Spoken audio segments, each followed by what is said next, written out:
Isang mapagpalang araw po sa ating lahat. Muli ako si Emmanuel o Alejandre. Ito ang aking daily devotion ngayong December 25. And for today, ating pag-uusapan kung anong gift mo kay Jesus today. Well, Merry Christmas nga po pala sa ating lahat, lalo na sa mga taong nakikinig. And pagdating talaga sa Pasko, isa na sa mga napakahalagang kultura ng mga Pilipino ay yung pagbibigay ng regalo.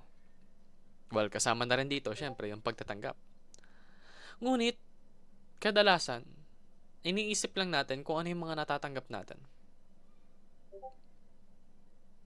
Madalang iniisip natin kung ano yung ireregalo natin sa iba. At mas lalong madalang na iniisip ba natin kung ano yung ibibigay natin sa ating Panginoong Hesus. Nakakalimutan natin yung essence ng Christmas. Christmas was dedicated for Jesus. For Christ, no? Pero, karamihan ng mga naiisip natin is yung ating pansariling benefit lamang. Kaya ngayon, I will introduce to you another one of Jesus' aliases. And it's very much close to my name because it is my name. Jesus as Emmanuel. Now, Jesus as Emmanuel means that God has come to dwell among humanity, fully sharing in our struggles, joys, and needs. His incarnation bridges the infinite gap between God and man, bringing salvation and intimate fellowship with the Creator. Unlike a distant deity, he is present, approachable, and rational. Believers can experience God personally through him, resting in his guidance, comfort, and love throughout life. The union of divinity and humanity shows God's commitment to redeem his people. Now, in more literal terms, no? Yung ibig sabihin po ng Emmanuel is God is with us. God is always with us. He never leaves our side. He is always there to protect us, keep us safe, show us the right path towards His kingdom. Pero tayo, madalas, nagbabackslide tayo.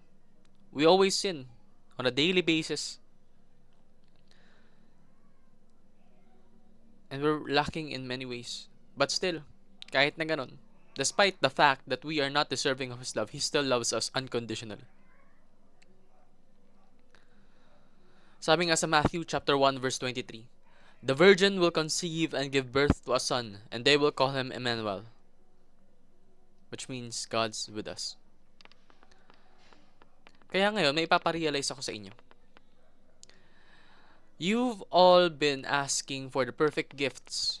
Yung mga regalo na material na sa tingin nyo, kailangan nyo. Well, actually, natanggap nyo na yung pinakakailangan nyo regalo. Because we have already received Jesus.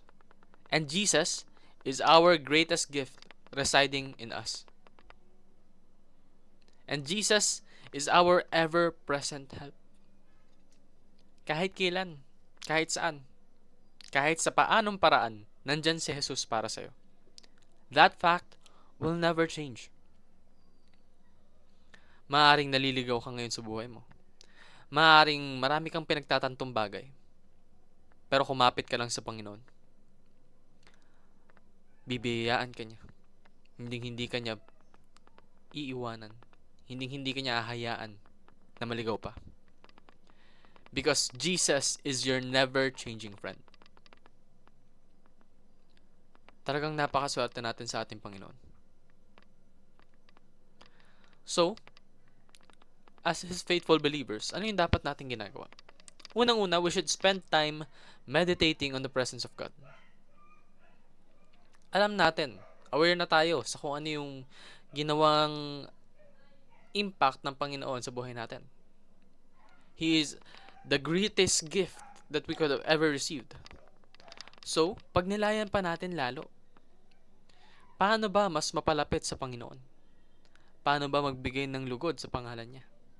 Lahat ng ito ay kinakailangan natin.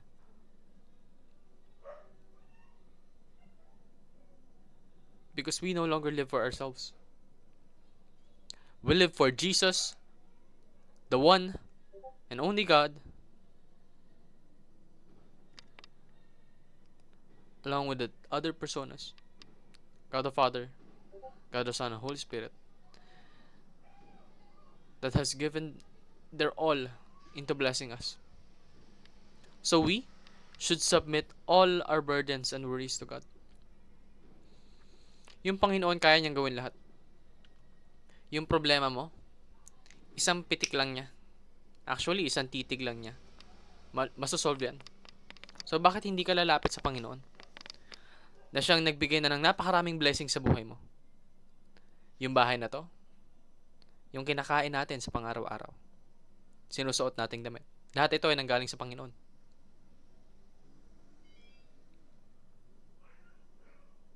Kaya dapat, pasalamatan natin siya. At siya ang ating asahan sa lahat ng bagay. And lastly, we should share the goodness. Share the goodness of God in your life today. Alam mo na kung paano bless ng Panginoon yung buhay mo. Kaya ipalaganap mo yung mabuting balita. Palaganap mo yung gospel. Ipalaganap mo yung ginawang sakripisyo ng Panginoon para sa ating lahat.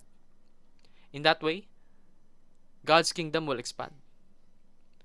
In that way, you will glorify His name. And in that way, you will save a person. And you will be used as an instrument by God to enact His will. Yun lamang po ang aking daily devotion. Maraming salamat sa pakikinig. Pagpalain po tayong lahat. And let us all give glory to God.